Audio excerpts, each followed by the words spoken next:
adalah orang yang bijaksana. Ini saya tidak perlu ngulang-ulang penjelasan ya. Hampir di setiap sesi ngaji selalu saja ada tuntutan untuk memahami diri sendiri. Karena memang orang yang paham dengan dirinya adalah orang yang mampu hidup dengan bijaksana. Kapan harus maju, kapan harus mundur, kapan harus bekerja, kapan harus istirahat, kapan harus santai, kapan harus berambisi, dan seterusnya. Ini hanya kita tahu kalau kita paham diri kita sendiri. Menguasai orang lain berarti kita kuat, tapi menguasai diri sendiri berarti kita hebat. Ini juga jadi pengingat kita. Ya, kita ini punya kekuasaan atas yang kita pimpin. Itu menunjukkan paling tidak kita punya power, kita punya otoritas. Kita tergolong orang yang kuat. Tapi ada yang lebih kuat lagi apa? Yang menguasai dirinya sendiri. Banyak cerita, banyak uraian yang menunjukkan bahwa sebenarnya musuh kita yang paling kuat itu diri kita sendiri. Nafsu kita, hasrat kita, ego kita, ambisi kita. Ini kan musuh yang kuat. Banyak orang hidupnya susah bukan karena orang lain, tapi karena dirinya sendiri. Maka orang yang mampu mengalahkan dirinya sendiri, mampu menaklukkan dirinya sendiri, dialah orang yang kuat. Lebih dari sekedar kuat, tapi dialah orang yang perkasa. Jadi pemimpin harus memahami orang lain, tapi lebih penting lagi memahami dirinya sendiri. Dia harus pandai sekaligus bijaksana. Pemimpin dia harus menguasai yang dia pimpin, tapi sekaligus dia harus mampu menguasai dirinya sendiri. Dia harus kuat sekaligus perkasa. Ini prinsip pertama. Sebelum kita bisa menguasai diri kita sendiri, agak sulit kita bisa menguasai orang lain. Sebelum kita bisa memahami diri kita sendiri, agak sulit kita memahami orang lain. Karena tetap pijakan awal semua aktivitas kita, apakah aktivitas fisik, aktivitas pikiran, maupun aktivitas mental itu ya diri kita sendiri. Kalau kita tidak paham diri kita, ya tidak mungkin kita bisa paham orang lain. Kalau kita tidak bisa mimpin diri kita, ya agak sulit kita mimpin orang lain. Maka seorang pemimpin dasarnya ya dia harus mampu memimpin dirinya sendiri dulu. Baru dia mimpin yang lain. Ini prinsip pertama yang bisa kita teladani dari ajarannya Lao Tzu untuk kita semua. Ya meskipun judulnya pemimpin, kan sudah kita jelaskan minggu lalu siapa sih di antara kita yang bukan pemimpin. Kita semua paling tidak memimpin hidup kita di konteks hidup kita sendiri-sendiri. Jadi yang pertama itu kenali diri, kuasai diri, pimpin diri sendiri dulu. Yang benar, baru mimpin yang lain.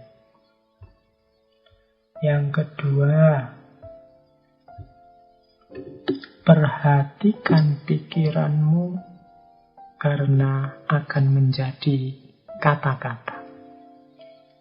Perhatikan kata-katamu karena akan menjadi tindakan. Perhatikan tindakanmu karena akan menjadi kebiasaan. Perhatikan kebiasaanmu karena akan menjadi karakter.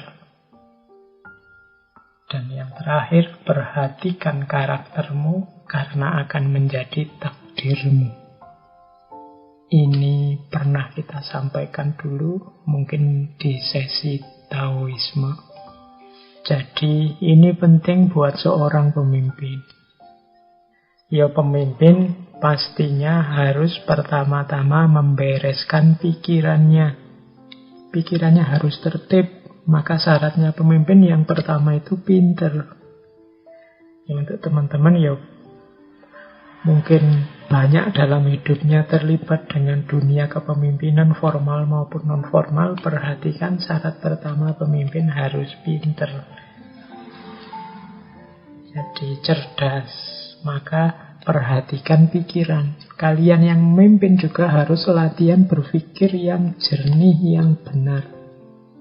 Makanya Plato itu lebih merekomendasi raja yang filosof. Jadi pemimpin yang sekaligus ahli filsafat. Kenapa? Kalau orang ini ahli filsafat, dia bisa berpikir benar.